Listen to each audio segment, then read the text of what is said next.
Bismillahirrahmanirrahim. Assalamualaikum warahmatullahi wabarakatuh. Alhamdulillahirabbil alamin. Asyhadu an la ilaha illallah wa asyhadu anna Muhammadan abduhu wa rasuluh. Amma ba'du. Dewan Hakim yang arif dan bijaksana serta hadirin sebangsa dan setanah air. Pertama dan yang paling utama, marilah kita panjatkan puja dan puji syukur kehadirat Allah Subhanahu wa taala yang telah melimpahkan rahmat dan karunia-Nya kepada kita semua sehingga kita dapat berkumpul di majelis ini tanpa halangan suatu apapun. Tak lupa sholawat serta salam semoga tercurah limpahkan kepada Nabi junjungan kita, Nabi Agung Muhammad SAW, dan semoga terlimpah juga kepada keluarganya, para sahabatnya, dan kita selaku umatnya. Amin amin ya rabbal alamin. Hadirin yang dirahmati Allah, perkenankanlah kami dari tim Fastabiqul Khairat. Saya Zakia Indah Sidani Kurbandari sebagai pensyarah, dan di sebelah kanan saya Muhammad Abu Fitr Allah sebagai tilawah, dan di sebelah kiri saya Allah Aliyah Samara sebagai sari tilawah. kami akan menguraikan Syahrul Quran dengan judul pendidikan anak untuk membangun generasi berjiwa Quran.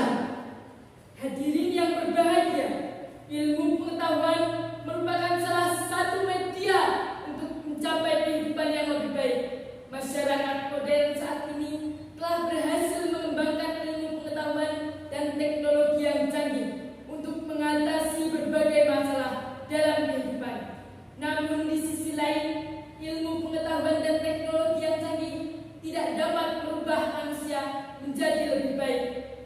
Menurut Zakiyah Darajat dalam bukunya Peranan Agama dalam Kesehatan Mental halaman 10, bahwasanya dunia modern saat ini termasuk di Indonesia telah mengalami gejala kemerosotan akhlak yang berada pada taraf yang mengkhawatirkan. Kejujuran dan kasih sayang telah tertutup oleh penyelewengan, penipuan, saling merugikan, saling mengadu domba, dan saling memfitnah. Gejala kemerosotan ini tidak hanya menimpa kaum dewasa, namun juga menimpa kaum anak-anak. Teknologi layar yang membius manusia agar manusia tersebut tunduk kepada layar dan mengabaikan hal yang lainnya. Jika kita tidak sadar akan hal ini, maka kita akan kesepian dan kehilangan sesuatu yang amat berharga, yaitu kebersamaan, hubungan kekeluargaan, dan sosial yang hangat. Perangkat digital yang semakin hari semakin berkembang pesat, semakin hari semakin melonjak kuat, dan semakin hari semakin meningkat hebat ini juga berpengaruh pada kualitas generasi kita. Seperti yang kita lihat hadirin, potret buram yang kita sering lihat di media-media massa sungguh sangatlah disayangkan. Tanpa mengabaikan beberapa keberhasilan dari bidang pendidikan, kita lebih banyak dihadapkan pada potret buram generasi hari ini, baik di lingkungan keluarga, sekolah, maupun masyarakat. Lebih banyak generasi yang tawuran, narkoba, dan pergaulan bebas. Lalu timbullah pertanyaan, bagaimana cara kita untuk membangun generasi yang berjiwa Quran di zaman modern ini? Salah satu caranya dengan memperkokoh akidah dan akhlak kita. Yusuf Qaradawi mengatakan bahwa dirinya sebuah bangunan megah dan mewah tanpa fondasi yang kuat, sebuah perkara yang mustahil. Demikian pula dalam Islam, kita sulit menemukan atau bahkan tidak ada seorang pun yang dapat mensiarkan agama dan menjalankan aturan-aturan di dalamnya, kecuali mereka-mereka adalah sosok orang yang berakidah dan berakhlak yang kuat dan benar. Oleh karena hal itu, kita harus membangun generasi yang berjiwa Qurani dengan memperkokoh akidah dan akhlak. Karena akhlak membentuk pemuda menjadi pemuda yang sikatan, tauladan, dan tauladan. Luqmanul Hakim, seorang pemberi nasihat, memberikan petunjuk kepada manusia bagaimana caranya membentuk akhlak yang baik dalam Islam.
فليخشى الذين لو تركوا من خلفهم ذرية ضعافا خافوا عليهم فليتقوا الله وقولوا قولا سديدا.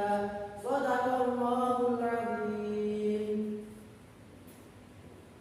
Dan hendaklah takut kepada Allah orang-orang yang sekiranya mereka meninggalkan keturunan yang lemah di belakang mereka, yang mereka khawatir terhadap kesejahteraannya. Oleh sebab itu, maka hendaklah mereka bertakut kepada Allah dan hendaklah mereka berbicara dengan tutur kata yang benar. Maha benar Allah dengan segala firman-Nya. Imam Jalaluddin As-Sayuti dalam kitab Jalalain mengatakan bahwasanya orang tua jangan sampai meninggalkan anaknya dalam keadaan lemah. Lemah di sini bukan perihal dalam harta, namun lemah di sini mencakup beberapa aspek. Salah satunya adalah lemah dalam berakhlak dan berakidah. Hadirin yang berbahagia, Al-Quran mengandung nilai-nilai moral di dalamnya yang dapat dijadikan pedoman dalam kehidupan sehari-harinya. Dan lingkungan juga menjadi faktor utama dalam membentuk karakter seseorang. Di mana seseorang besar dalam lingkungan yang baik, maka itulah yang akan ditanamkan dalam kehidupan sehari-harinya.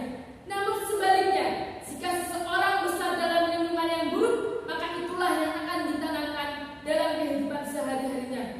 Oleh karena hal itu, lingkungan menjadi peran sentral dalam prosesnya, terutama dalam lingkungan keluarga. Membangun kekuatan akidah adalah hal yang paling penting yang harus pertama dilakukan. Mengapa akidah menjadi dasar dari semuanya? Karena tanpa akidah yang kokoh, tidak ada semangat dalam beribadah. Dan tanpa ibadah yang baik, tidak akan terbentuk pula akhlak yang baik. Jika akidah sudah kokoh, maka akhlak dan ibadah pun akan mengikutinya. Hadirin yang berbahagia, bisa ditarik kesimpulan